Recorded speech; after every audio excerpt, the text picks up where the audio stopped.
J'ouvrirai mon intervention sur les paroles de saint Paul aux Corinthiens, mais ce trésor, nous le portons dans des vases d'argile. Ainsi, on voit bien que cette puissance extraordinaire appartient à Dieu et ne vient pas de nous. Cette image du rapport entre le trésor et l'argile, image inattendue et qui peut sembler paradoxale, me semble convenir au mieux à ce que vit le christianisme depuis les origines et plus intensément encore aujourd'hui. À ce que vit aussi chaque baptisé, chaque homme ou femme se réclamant de l'évangile de Jésus-Christ, qu'il soit ou non habituellement attaché à une église ou à toute autre institution chrétienne. Ce qui est vécu, la tension constante entre la stabilité et la fragilité, entre ceux dont nous savons la valeur et notre difficulté, voire parfois notre incapacité à rendre compte de cette valeur ou à transmettre cette valeur.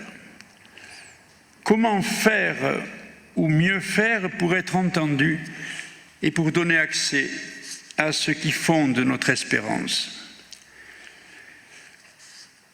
La question simple que nous pouvons poser est la suivante: le christianisme aujourd'hui a-t-il quelque chose à dire au monde dans lequel nous vivons?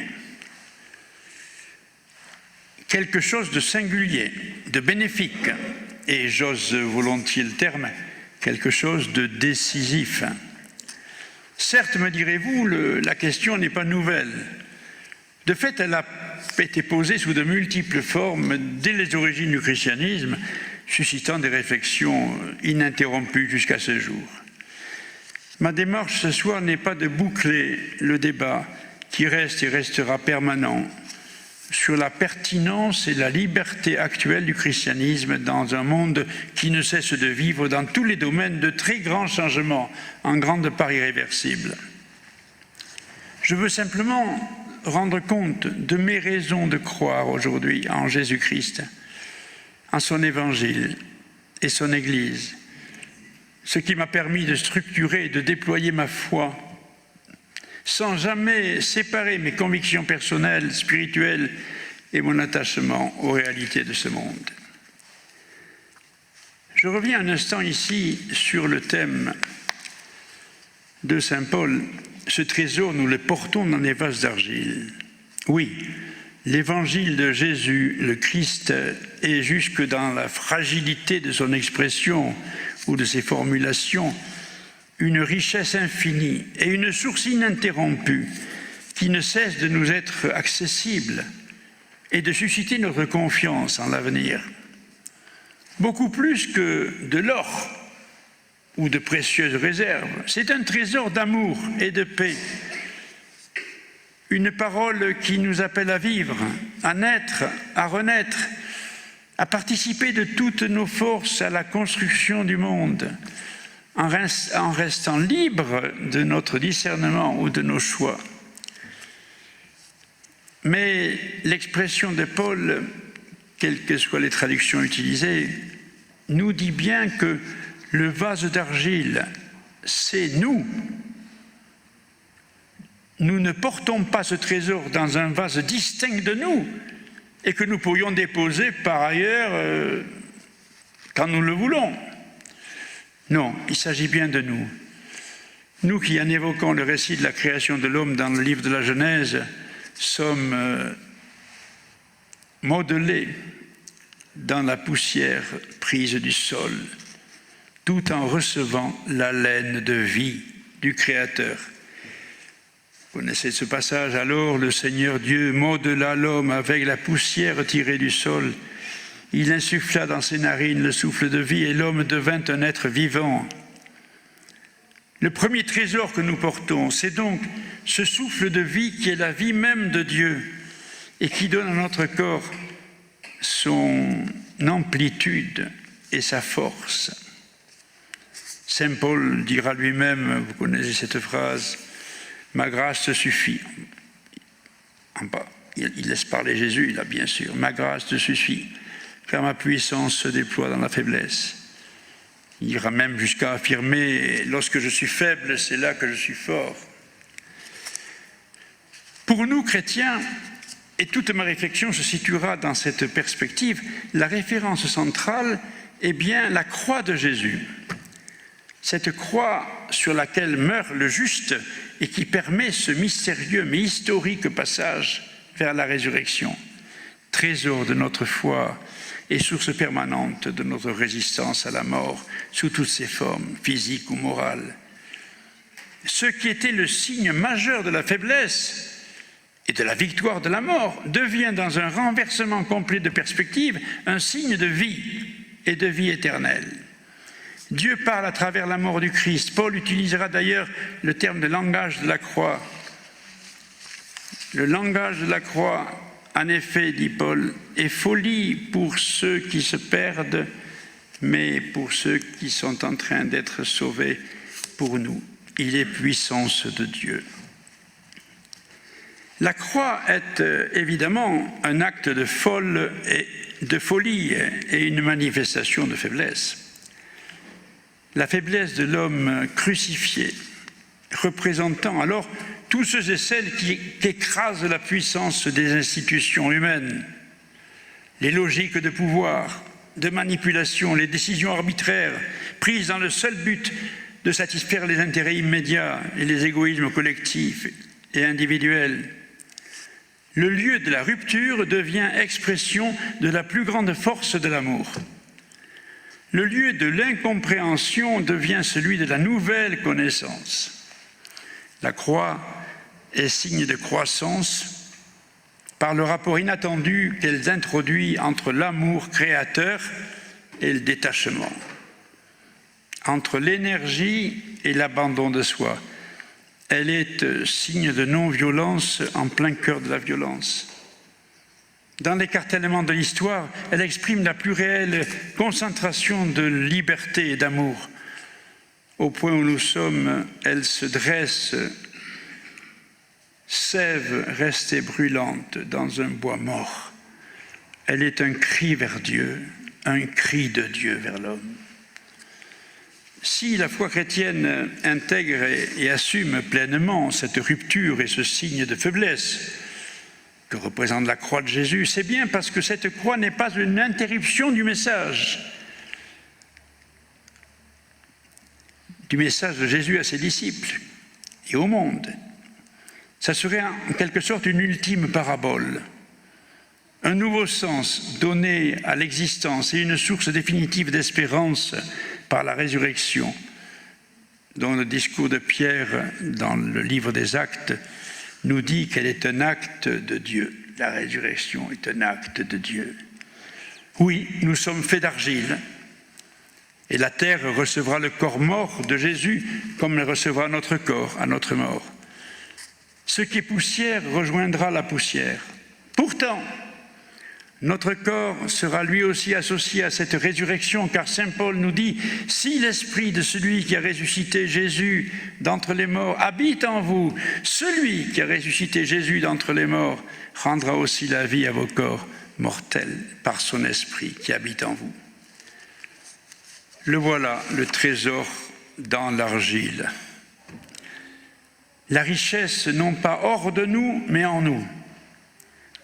La puissance créatrice de Dieu dans nos corps mortels, la parole transformante et renouvelante de Dieu jusque dans les limites de notre chair qui accueille l'Éternel dans sa contingence. Saint Jean, prologue du 4e évangile, le Verbe s'est fait chair.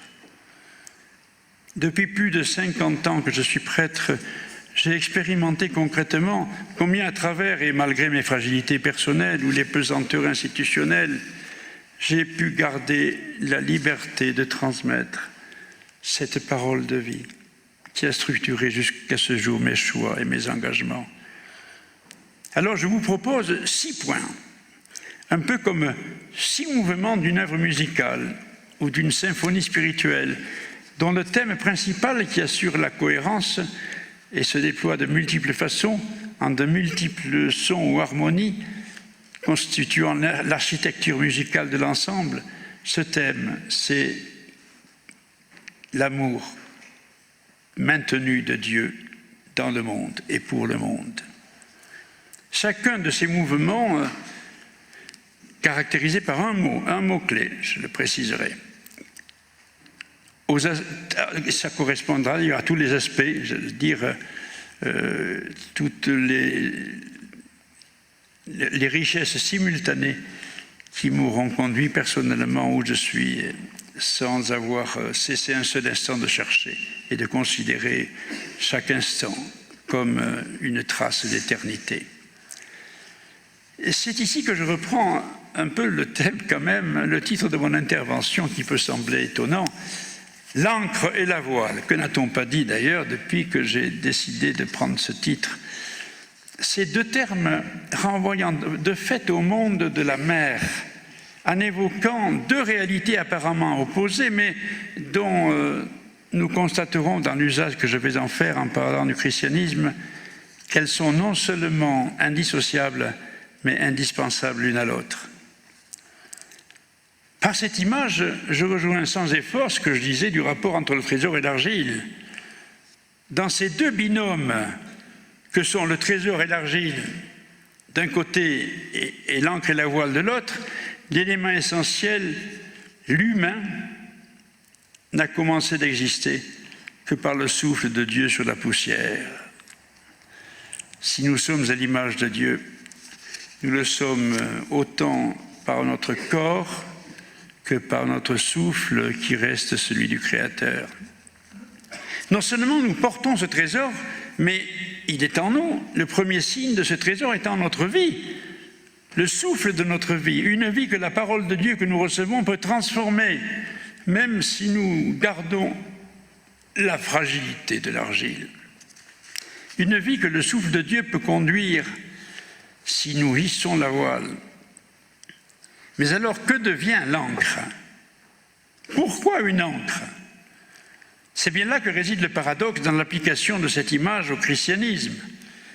Si l'encre, objet dont nous savons qu'il permet de garder la stabilité du bateau, est donc la cause et le signe de la stabilité, la voile, qui permet de son côté le déplacement, est donc le signe de la liberté. Stabilité et liberté, l'un n'exclut pas l'autre.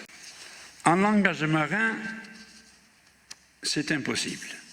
Et après une conférence où j'avais étudié cette image, un skipper a pris la parole, ma père, je voudrais vous dire, je suis un passionné, un professionnel de la voile, et si par hasard je jette l'ancre, que je hisse la voile qui a un grand coup, le bateau va tourner sur lui-même.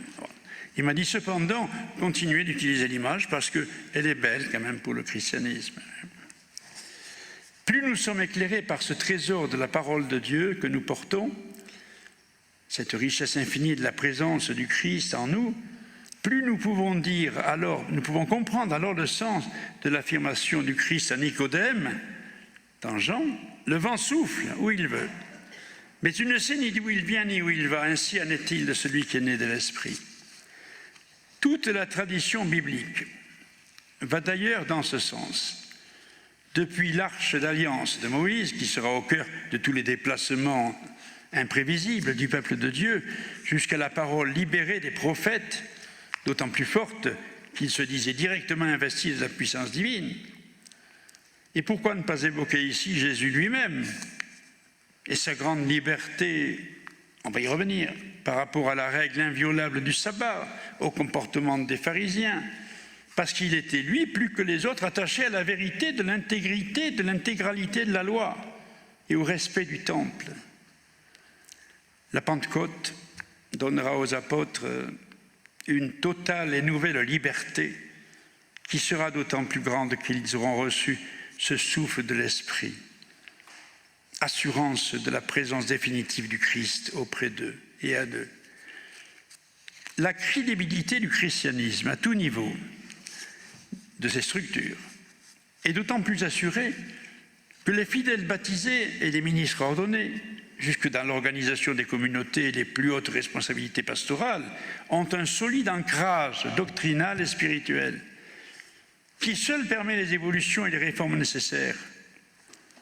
Il y a toujours eu un débat sur ce plan, autour de ce que l'on appelle le dogme ou la tradition dogmatique, c'est-à-dire l'ensemble des définitions doctrinales qui ont progressivement constitué le socle de la religion chrétienne.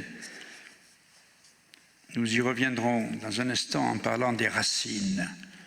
Le Concile Vatican II s'inscrira pleinement dans ce rapport entre les fondements et le renouvellement, entre un appui solide sur le socle spirituel et théologique et la nécessité de transmettre le message évangélique dans un langage et des propositions concrètes qui lui permettent d'être compris comme une voie de liberté et de réalisation de soi et du monde. Je citerai volontiers cette expression de Paul dans la lettre aux Romains, j'utilise souvent d'ailleurs pour encourager un peu, nous encourager.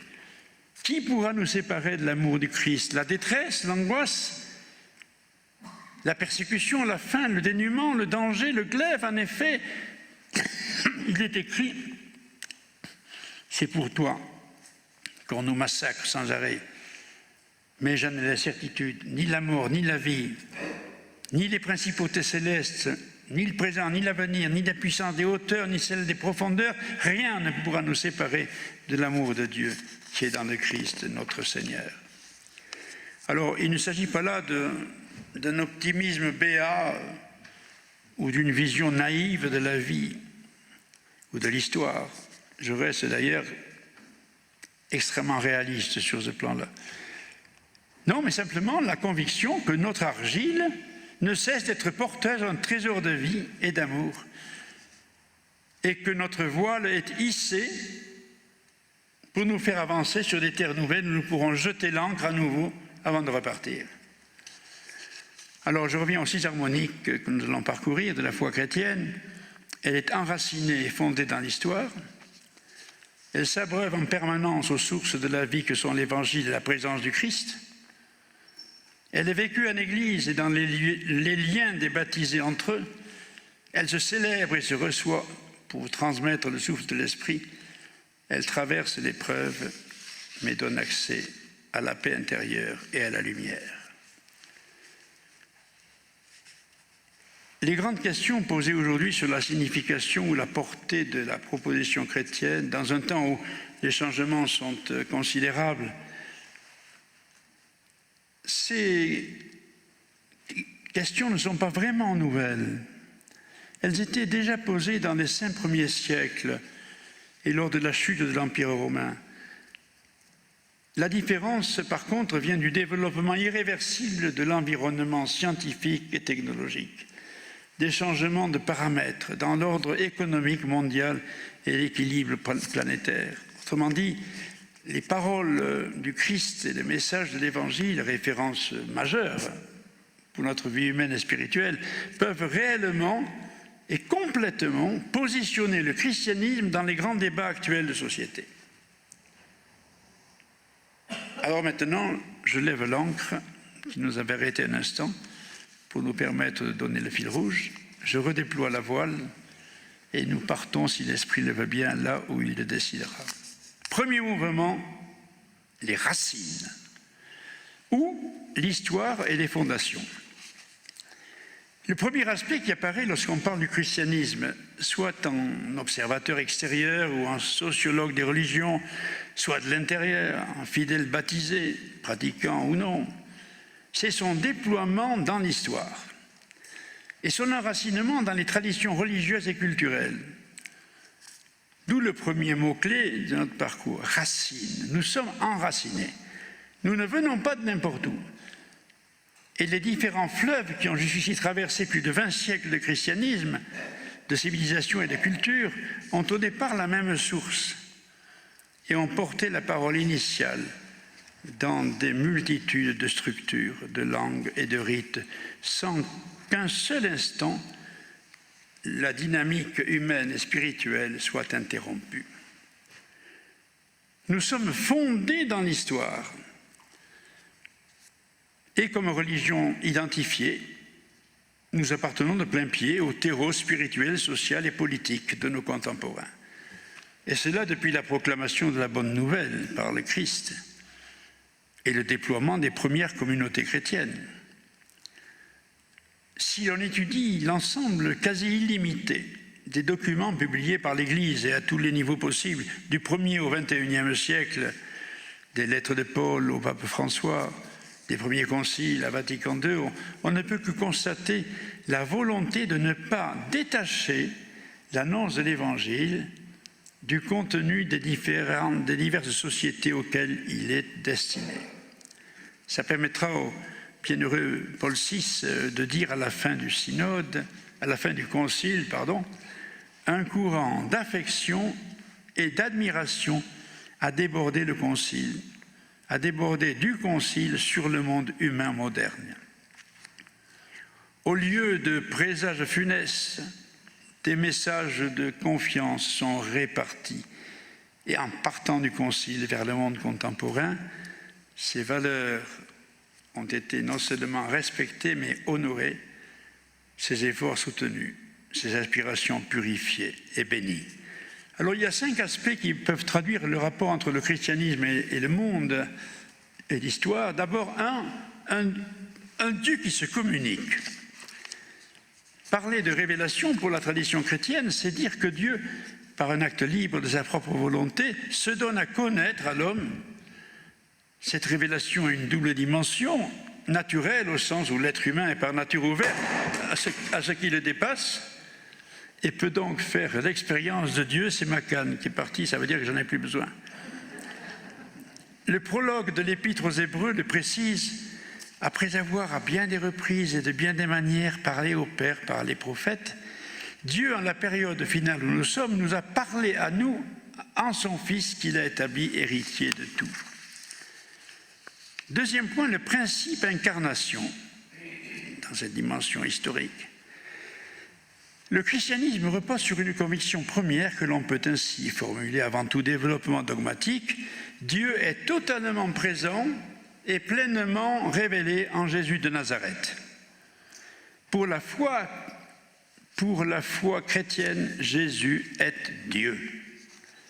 Cette affirmation est incontournable, quelle que soit par ailleurs la progression dans l'interprétation ou la maturation doctrinale qui ont conduit aux différentes expressions de la foi. Notre credo du dimanche, credo reprenant les termes du concile de Constantinople en 381, dit « Je crois en un seul Dieu, Jésus-Christ, le Fils unique du Père.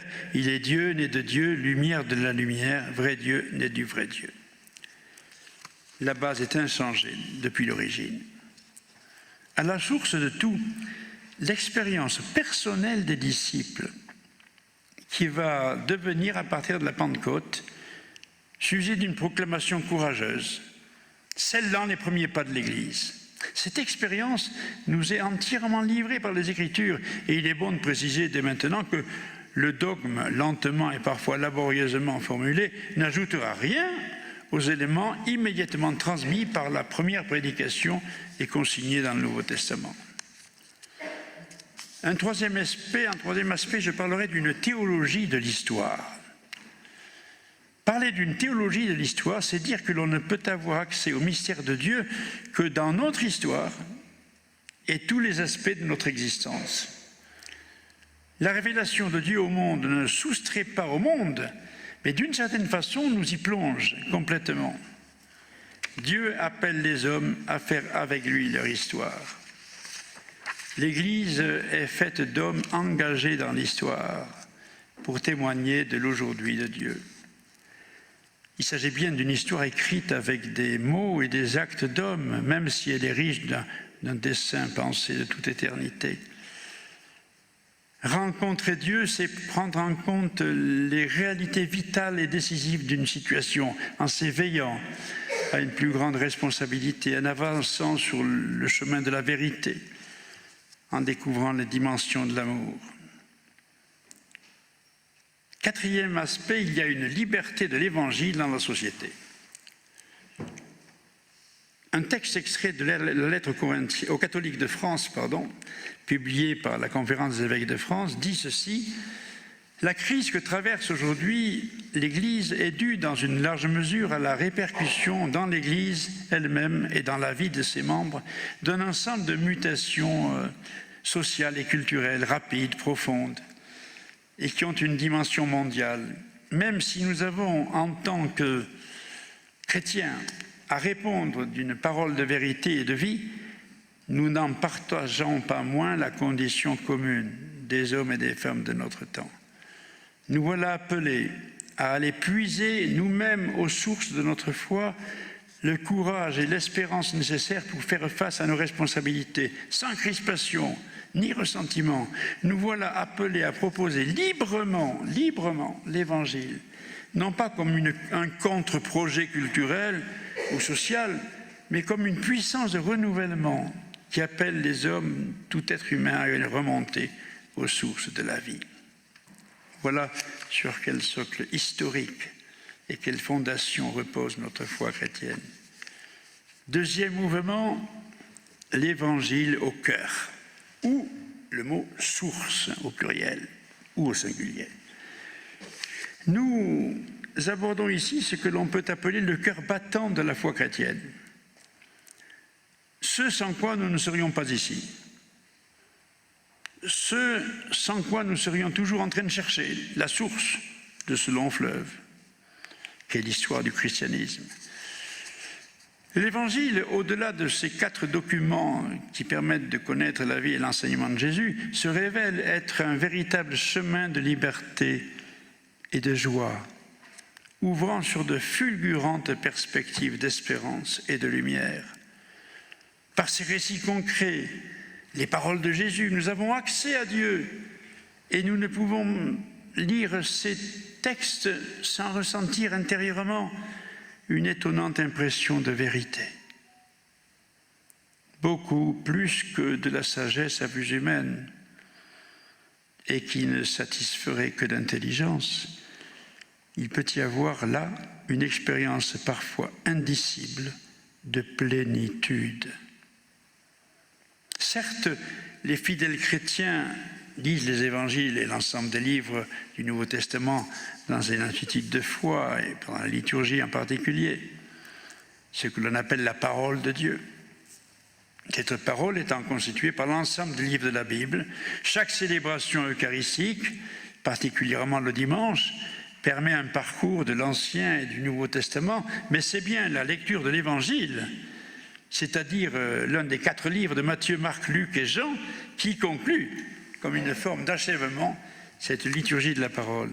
Alors j'aborde 3 aspects des évangiles à Jésus, la prédication du royaume, l'évangile aujourd'hui ou une nouvelle évangélisation. D'abord, des évangiles à Jésus. Un premier constat s'impose, nous ne connaissons Jésus que par les évangiles. Il existe pourtant d'autres sources faisant état nommément de Jésus.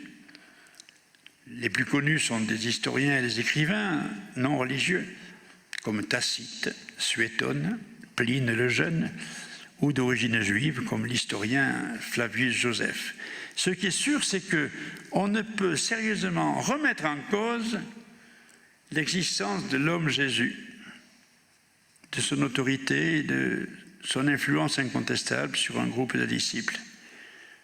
Son enseignement sera nouveau, mais Jésus s'opposera aux autorités du temple et sera livré aux Romains et crucifié. Mais d'abord, quelques explications sur le mot évangile. Ce terme vient du grec evangelion, signifiant bonne nouvelle. Il est composé de l'adverbe bon et angello, signifiant annoncer. Ce qui veut dire que c'est toujours en composition qu'il est employé pour caractériser ce que dit Jésus, la bonne nouvelle ou évangile. Bonne nouvelle ou évangile. Je donnerai 4 éléments. D'abord, la prédication du royaume. La caractéristique essentielle de l'évangile, c'est d'être une annonce et une proclamation dont la voix est Jésus de Nazareth et dont le contenu est de la proximité du royaume de Dieu. Dans la prédication du royaume, la forme et le fond sont liés. Pour la forme, il s'agit des manifestations externes, psychologiques et sociales de la prédication de Jésus. Sa personne, profonde humanité, sensibilité, s'exprimant souvent avec habileté et humour. Son souci pédagogique apparaît dans les paraboles. il affirme une réelle indépendance et une grande disponibilité. Son langage simple, de structure poétique souvent et symbolique, utilisant des images quotidiennes. Les signes. Il y a des signes pour la forme aussi. Jésus guérit et visite les malades. Il se déplace en permanence. Il est souvent en opposition à l'esprit du mal. Sa prédication s'adresse à tous sans exception. Jésus va dans tous les milieux. Il manifeste une grande liberté de comportement. Quant à sa réception, il est reçu comme un prophète de grande autorité, mais aussi assez souvent refusé et incompris. Voilà pour la forme. Pour le fond de cette prédication du royaume, la réalité de base, c'est l'accomplissement du royaume de Dieu. Jésus annonce le royaume présent, il manifeste qu'il y a dès maintenant, c'est cela, un accomplissement qui est accomplissement des Écritures. La perspective est eschatologique. Voilà un gros mot. Enfin, eschatologique, ça veut dire que dès maintenant,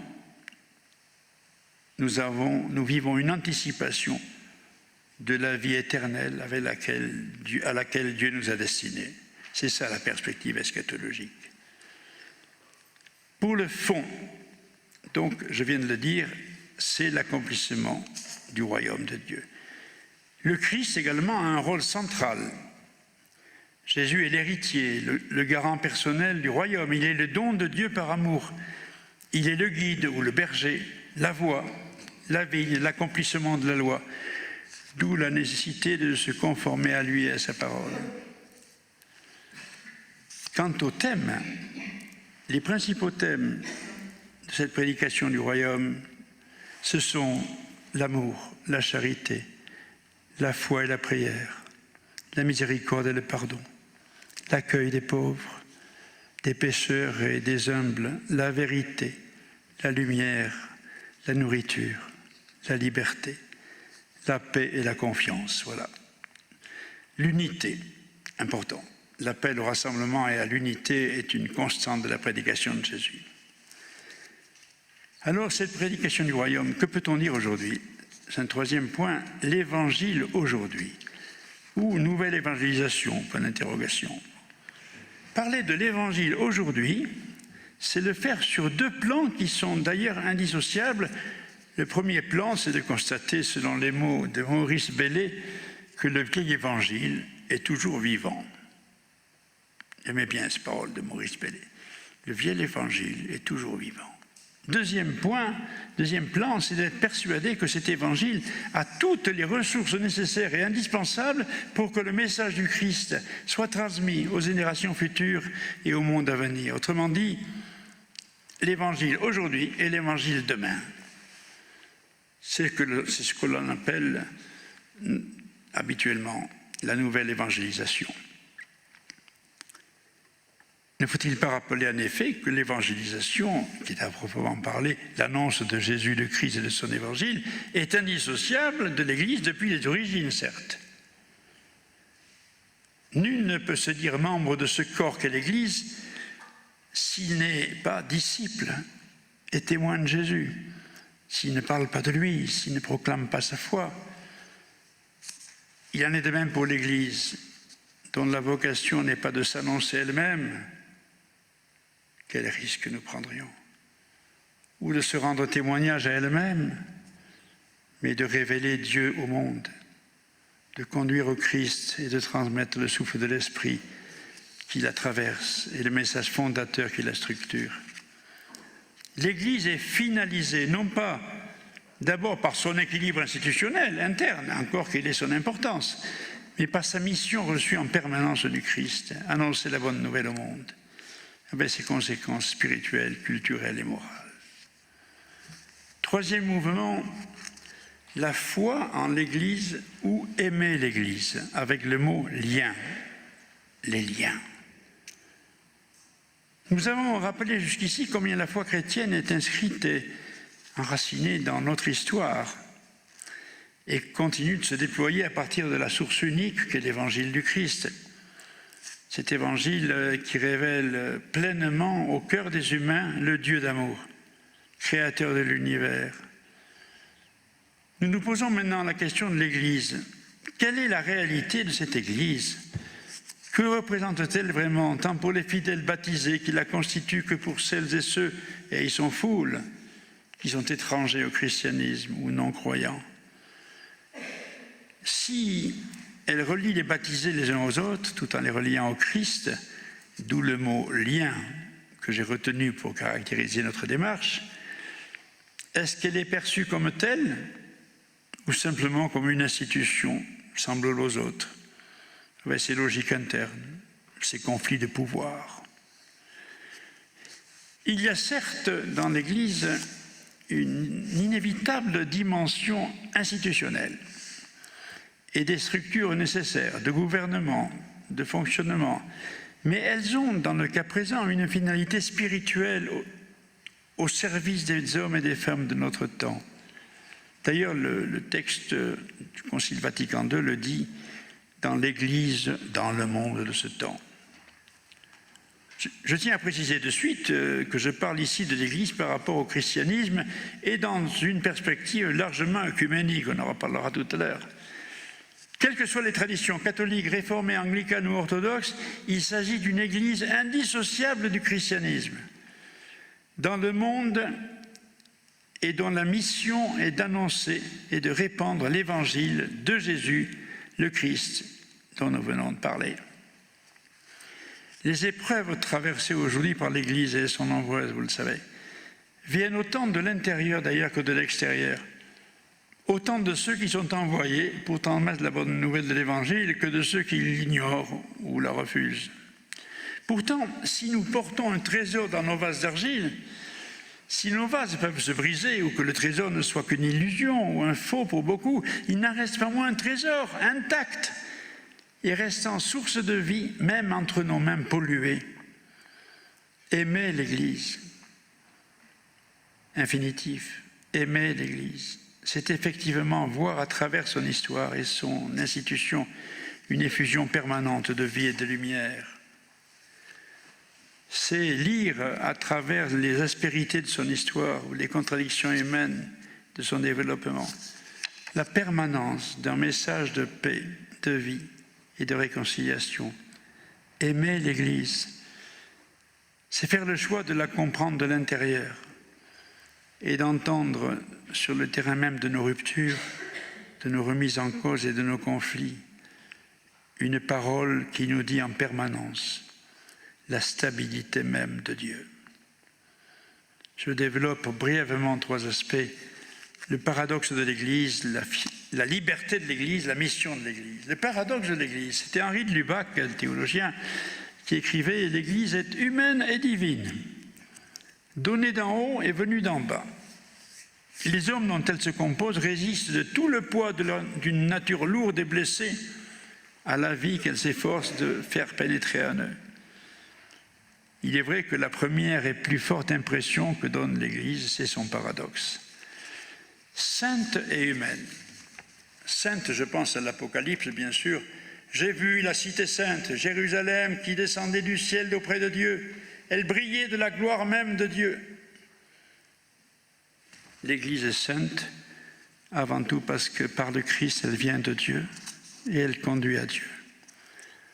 On pourrait tout autant dire que l'Église est divine dans son humanité.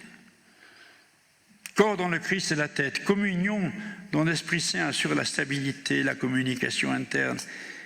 L'histoire de l'Église est enracinée, on l'a vu tout à l'heure, dans la longue histoire de la Bible, indissociable.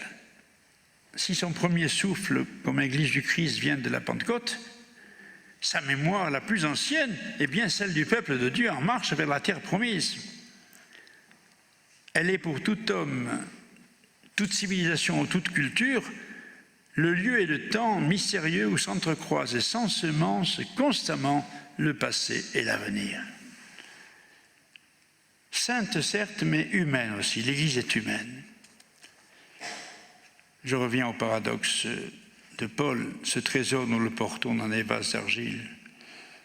Pour que cette incomparable puissance soit de Dieu et non de nous. L'Église est humaine parce qu'elle est faite d'hommes et de femmes, appelés par Dieu là où ils sont, tels qu'ils sont. La sainteté n'empêche pas la fragilité de l'humanité. Attention.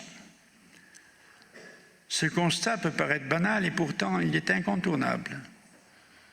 Certes, c'est Dieu qui a l'initiative de l'appel, c'est lui qui choisit son peuple, c'est Jésus qui appelle les premiers disciples, mais l'Écriture n'a jamais caché les risques que courait le message à être confié à des pécheurs, à nous. Le paradoxe atteint ici son point culminant. La révélation n'est possible que parce qu'elle s'inscrit de plein pied dans l'humanité. Ici apparaît également la spécificité radicale du christianisme qu'indique déjà le prologue de saint Jean, le Verbe s'est fait chair. Personne n'a jamais vu Dieu. On oublie ce final du prologue, tu vois. Personne n'a jamais vu Dieu. Et ça continue. Hein. Si quelqu'un vous a dit « j'ai vu Dieu », vous me l'amenez. C'est intéressant. Hein. Personne n'a jamais vu Dieu. Mais le Fils unique qui est dans le sein du Père nous l'a dévoilé. Il s'agit bien de ce que nous appelons l'incarnation, Dieu dans la chair. L'Église n'existe qu'en perspective humaine. Et de Lubac précisera encore, l'Église a pour unique mission de rendre Jésus-Christ présent aux hommes.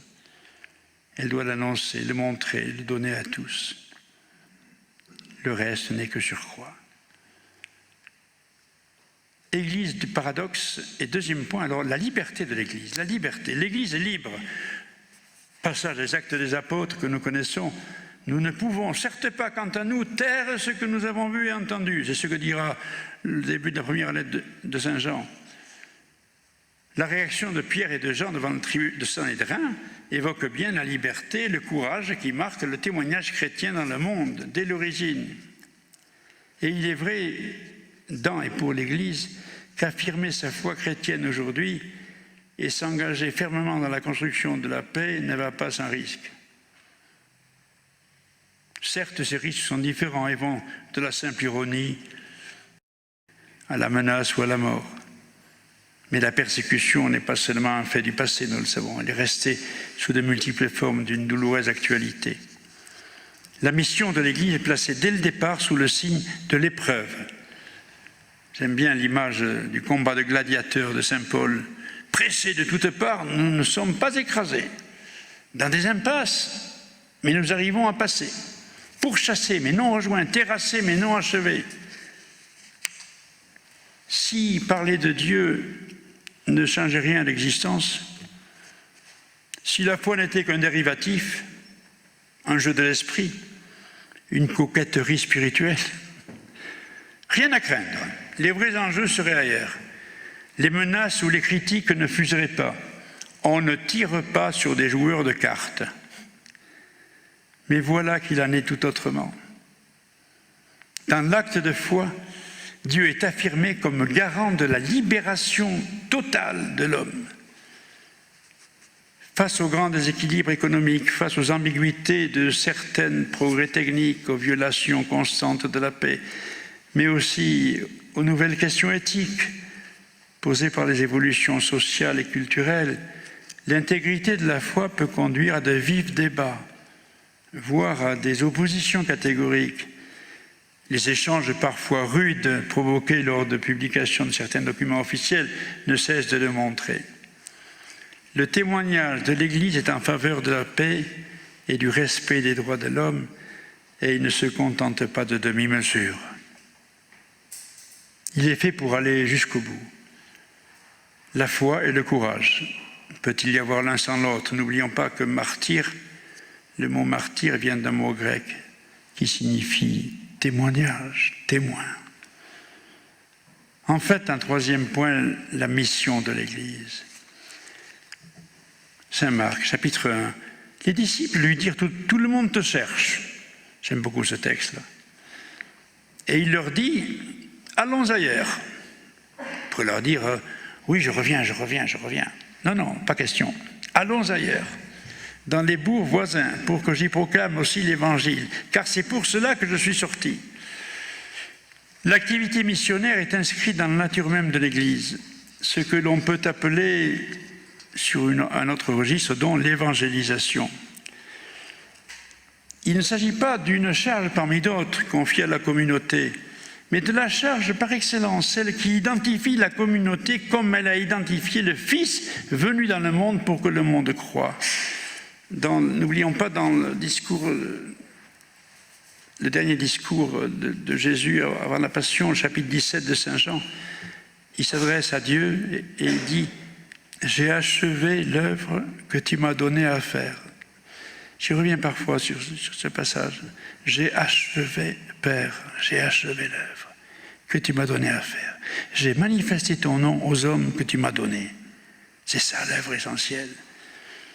Ce n'est pas sans raison que Paul dira « Malheur à moi si je n'évangélise pas ». Bien, on le rejoint en pleine figure, ça. Malheur à moi si je n'évangélise pas. Toutes les lettres de Paul, sans exception, comme l'ensemble du livre des Actes, sont traversées par une dynamique d'évangélisation qui est le contenu exact de la mission de l'Église. Dieu se donne au monde et se communique aux hommes par la médiation de nos langages, de nos paroles, soutenues par la conviction de la foi. À aucun moment de l'histoire biblique et du christianisme, on est revenu sur cette certitude. Dieu s'annonce, sa parole se transmet, il faut parler, il faut parler. Nous vivons dans un temps où les moyens de communication se développent vertigineusement et d'une façon de plus en plus sophistiquée. Depuis plusieurs décennies, l'Église a pris conscience que la transmission de la foi, la communication de Dieu dont elle est familière depuis l'origine, doit utiliser les outils mis à disposition des institutions et des personnes. Pie XII déjà, qui a créé la Radio Vatican, Pie XII avait compris cela. Il a beaucoup parlé sur cette question, relayée par la suite, bien sûr, par Jean XXIII et les autres. Certes, nous ne le faisons pas sans discernement, tout cela, l'ultra-communication. Et le rappel de la croix du Christ évoque en nous la double et indissociable perspective qui caractérise le message chrétien. Nécessité et humilité. Pertinence et amour. L'un ne va pas sans l'autre. Mais l'urgence est bien là. Et personne ne peut y échapper. La parole de Dieu et l'évangile du Christ doivent avoir accès au sens des propositions les plus concrètes de notre temps. Cela avec l'appui de notre prière et de nos convictions de disciples. Comment ne pas évoquer l'un des plus grands documents pontificaux du dernier siècle, l'exhortation de Paul VI sur l'évangélisation, Evangelii Nunciandi. Le pape dit « L'Église est tout entière évangélisatrice ». Cela signifie que pour l'ensemble du monde et pour chaque portion du monde où elle se trouve, l'Église se sent responsable de la tâche de diffuser l'Évangile. Quatrième mouvement, continuons. Prière et liturgie, ou le mot souffle, au singulier ou au pluriel. Souffle. Il s'agit maintenant de rappeler comment nous avons pu tenir et structurer notre vie spirituelle. Quel souffle ininterrompu nous a poussés vers le large et permis de repartir ou de renaître à chaque moment de remise en question, d'hésitation ou de rupture. Tel a été le rôle de la prière personnelle et de son expression communautaire dans la liturgie de l'Église. L'Église est née le jour de la Pentecôte, dans le souffle de la résurrection. Elle s'est structurée autour de la célébration régulière de la Pâque tout de suite, dès le premier soir, on peut dire. La liturgie, sous ses différentes formes, et compte tenu de son évolution dans l'histoire, est bien au centre de la vie ecclésiale. Il n'y a pas de foi chrétienne sans qu'elle soit célébrée dans la rencontre avec Dieu, le lien au ressuscité et la disponibilité au souffle de l'Esprit. Mais cette disponibilité au souffle de l'Esprit est à l'instant même un envoi, car le chrétien est envoyé. Quelles que soient les épreuves ou les difficultés incontrôlées ou rencontrées dans le monde, le chrétien est envoyé pour annoncer la bonne nouvelle de Jésus. La réflexion que nous venons de faire jusqu'ici nous conduit logiquement à ce que nous pourrions considérer comme le sommet de la prière et de la vie liturgique, le sacrement de l'Eucharistie. Déjà le Concile affirmera cela en disant que l'Eucharistie est bien la source et le sommet de toute l'évangélisation. Pendant notre messe, notre Eucharistie, nous célébrons, nous recevons le pain de la vie et le vin du royaume éternel, comme les rappellent les paroles de l'offertoire, juste avant la grande prière eucharistique. Nous entrons par la célébration, et quel que soit l'endroit où elle se réalise, dans un temps sacré, en proximité immédiate du Christ réellement présent, de l'Esprit libérant et régénérateur et du Père créateur. Nous sommes immergés dans l'amour, mais un amour qui ne nous éloigne pas du monde, loin de là, un amour qui nous envoie. Nous nous sommes souvent trompés en pensant que la formule « ite missa est », qui clôturait l'ancienne liturgie en latin, aujourd'hui, fort heureusement, nous disons « aller dans la paix du Christ ». Nous pensions que « ite missa est » voulait dire « allez, la messe est dite ». Grave erreur, non seulement de traduction, mais de compréhension, car missa en latin ne veut pas dire messe, mais envoi, du verbe latin mittere, signifiant envoyer, lancer. Donc, ite missa est devrait être traduit alors par allez, l'envoi est fait. Fort heureusement, la liturgie actuelle fait dire aux célébrants allez dans la paix du Christ. La liturgie ne nous enferme pas, ne nous replie pas sur nous-mêmes. Elle renouvelle et renforce notre dimension missionnaire. Le pain que nous consommons et que nous intégrons à notre propre vie est un pain vivant, vivant. Nous sommes habités par le Christ et envoyés par lui. J'aime beaucoup ces paroles du regretté père jésuite Gustave Martelet qui disait « Qui pourra préciser les limites sociales, économiques et politiques d'un tel réalisme eucharistique. La vraie révolution doit sortir des repas du Seigneur. Et personne ne devrait pouvoir arrêter les conséquences transformantes que ce mystère impose à la structure historique du monde. Ce qui caractérise la prière chrétienne, c'est avant tout le fait qu'elle est un dialogue avec Dieu, un dialogue rendu possible dans toutes ses dimensions et toutes ses formes. La prière chrétienne n'est pas n'importe quelle attitude spirituelle, elle est relation à Dieu, échange dynamique dans lequel l'homme donne autant qu'il reçoit, présence de l'homme en Dieu autant que présence de Dieu en l'homme. Ce que nous appelons la transcendance, ce n'est pas une abstraction, ça se vit et ça se dit. La transcendance, c'est la parole de Dieu pour l'homme, perçue par l'homme. La prière et la liturgie sont rencontres du Christ. Si notre tradition, comme le rappelle le signe de la croix, est trinitaire au départ, c'est par le Christ que nous avons accès au Père et c'est l'Esprit Saint qui nous permet de dire que Jésus est le Seigneur. Notre prière, tout en s'inscrivant dans la longue tradition des psaumes, devient rencontre du Christ. Rencontre personnelle du Christ et du Christ ressuscité. Notre prière devient alors, quelle qu'en soit la forme ou la durée, un acte d'amour, une relation d'amour.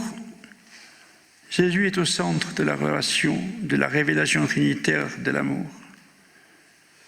Cette rencontre avec le Christ, nous, catholiques en particulier, nous la signifions dans la tradition de l'adoration, ou prière d'adoration devant le Saint-Sacrement.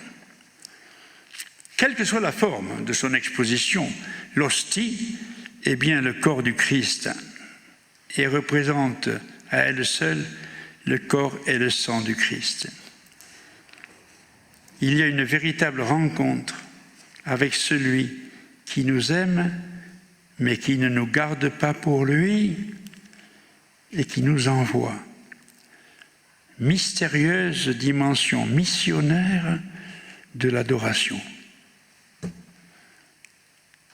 Il s'agit d'un cœur à cœur avec le ressuscité, un temps privilégié pendant lequel notre prière peut prendre différentes formes, du silence aux mots spontanés issus de notre cœur, récitation des psaumes, qui alors prennent une dimension christologique, mais tout cela dans une perspective missionnaire, ne l'oublions jamais.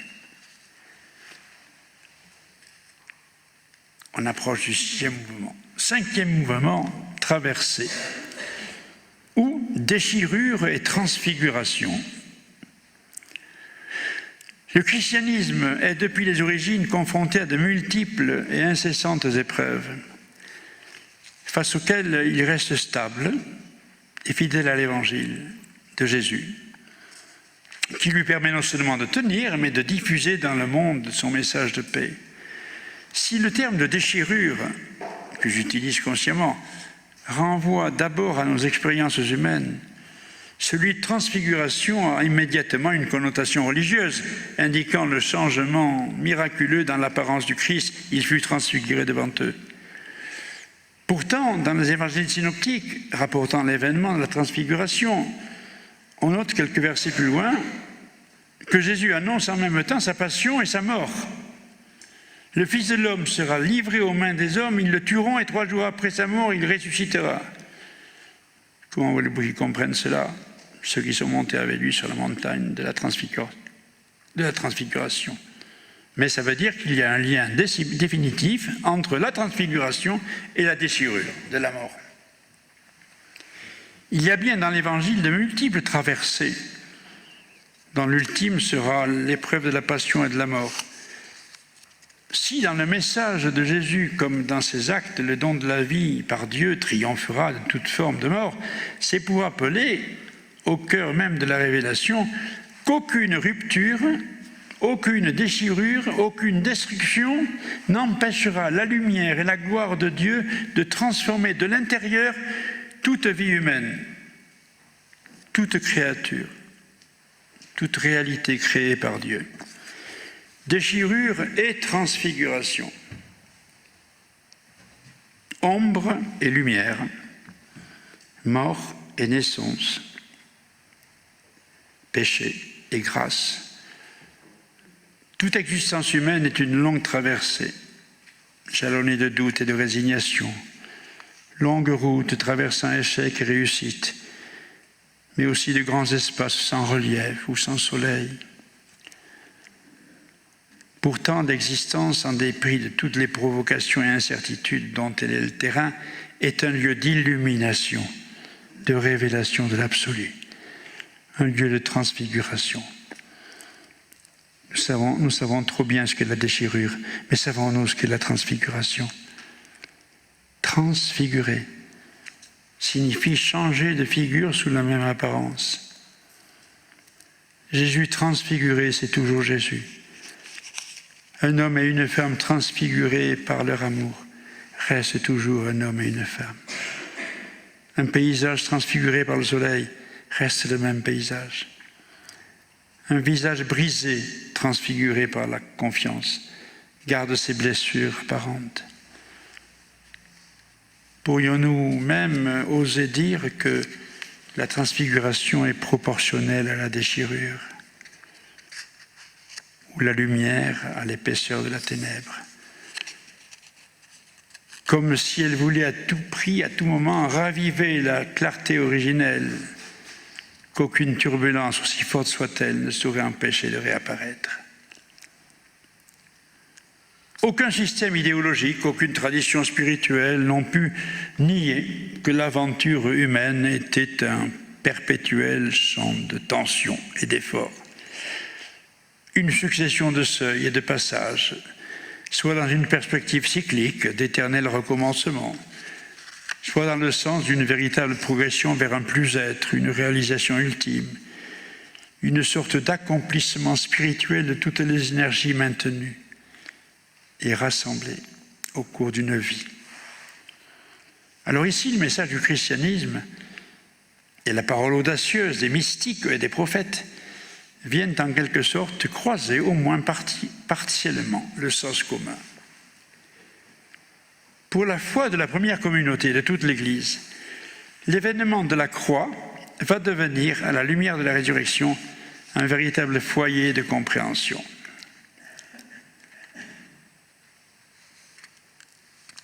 Il y aura une relecture pascale de la mort de Jésus et la découverte à travers cette mort de notre visage du Dieu vivant. La croix devient une parole, un langage sur Dieu. Saint Paul osera le dire aux Corinthiens. Le langage de la croix, logos, le langage de la croix est folie pour ceux qui se perdent, mais pour ceux qui sont en train d'être sauvés, elle est puissance de Dieu. Le lieu de la rupture devient événement de la force de Dieu. Le lieu de l'incompréhension devient celui de la nouvelle connaissance.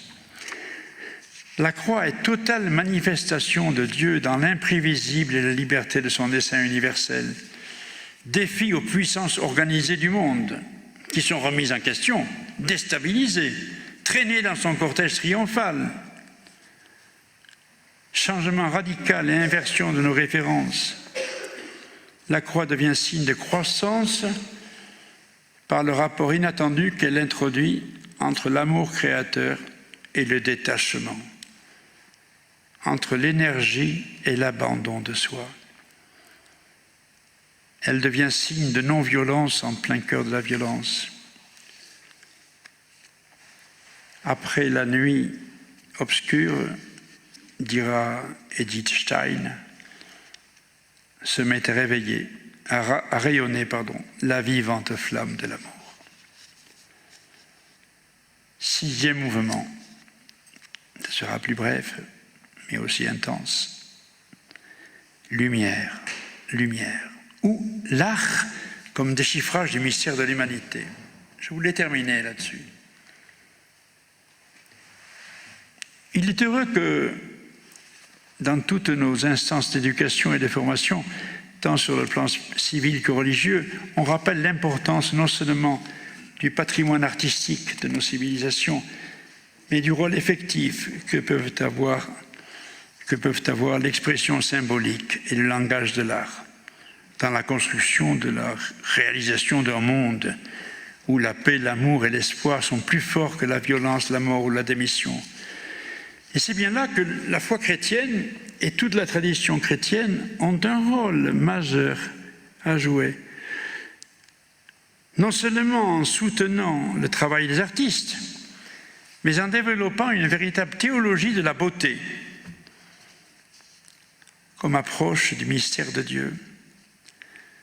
Je pense à ces paroles de saint Augustin. « Bien tard je t'ai aimé, ô beauté si ancienne et si nouvelle. Bien tard je t'ai aimé. Et voici que tu étais au-dedans, et moi au-dehors. Et c'est là que je te cherchais. Tu as appelé, tu as crié, tu as brisé ma surdité. Tu as brillé, tu as resplendi, tu as dissipé ma cécité. Tu as resplendi, tu as embaumé, j'ai respiré, et haletant, j'aspire à toi. J'ai goûté, et j'ai faim, et j'ai soif. Tu m'as touché, et je me suis enflammé pour ta paix. Le pape Jean-Paul II le rappelle dans sa lettre aux artistes, document reçu avec joie, partant de ceux qui, quelle que soit l'importance du patrimoine artistique religieux, se sentaient encore en marge, ou regardés avec quelque méfiance par le monde des clercs ou de la hiérarchie catholique. À vous, artistes, eh bien, rendez-nous service, mais restez dans les normes.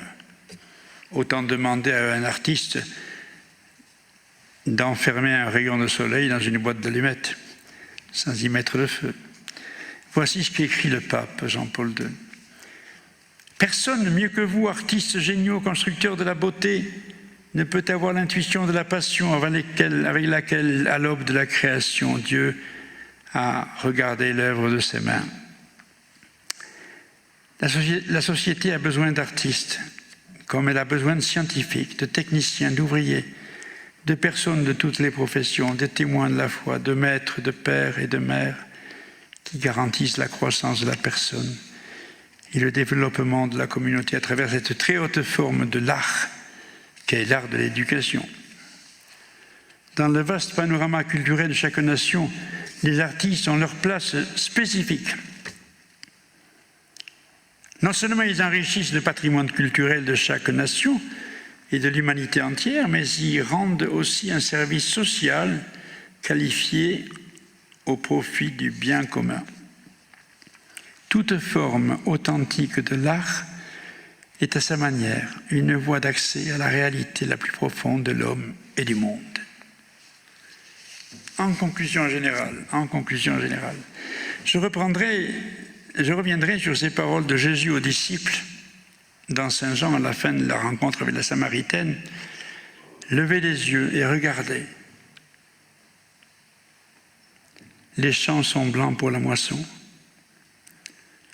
Ici se rejoignent l'espoir maintenu en l'avenir du monde et l'espérance nourrie en nos cœurs par la présence du Christ, présence, source inaltérable de joie. L'Évangile qui a guidé notre démarche est un puissant ferment de bonheur et d'espérance, de progrès, de confiance et de responsabilité. Non, le christianisme n'est pas d'abord, comme certains le disent trop vite, une religion de la souffrance ou du sacrifice. Si elle intègre en leur donnant sens, souffrance et sacrifice, c'est-à-dire don de soi, elle est d'abord une religion de l'amour. Un gigantesque acte de foi en Dieu, en l'humanité et dans le monde présent et à venir. Nous ne sommes pas des empêcheurs de vivre ou d'aimer, des nostalgiques ou des compassés, que de procès d'intention dénotant bien souvent une ignorance aveugle de réalité chrétienne et de grands mouvements de l'histoire. Que de procès d'intention nous ont été faits. Levez les yeux et regardez. Tout est à vivre, à poursuivre, à créer. Tout est à tout moment à enfanter. Nous nous battrons de toutes nos forces contre l'adversité, les fatalités, les vents contraires. L'ancre est jetée, mais nous hissons la voile en permanence. Mystère et paradoxe de l'enracinement et du grand large. Dieu vient de l'avenir, comme disait si bien Pierre Talec. L'Esprit nous conduit vers des terres constamment nouvelles. Les champs sont aujourd'hui sociaux, éthiques, politiques, spirituels, scientifiques et artistiques. Ils ont les visages de toutes les races, de tous les peuples, de toutes les conditions humaines. Moissonnés ou détruits, ils blanchissent ou ils flambent. Mais nous sommes dedans, nous sommes dedans. Levez les yeux et regardez. Exorcisez la peur. Christ est là, qui appelle et proclame la parole de vie. Christ, hier, aujourd'hui, demain et pour toujours. Levons donc les yeux. Le jour se lève. Oui, il va se lever. La terre n'en finit pas de naître et de renaître au rayon de l'éternité. Merci.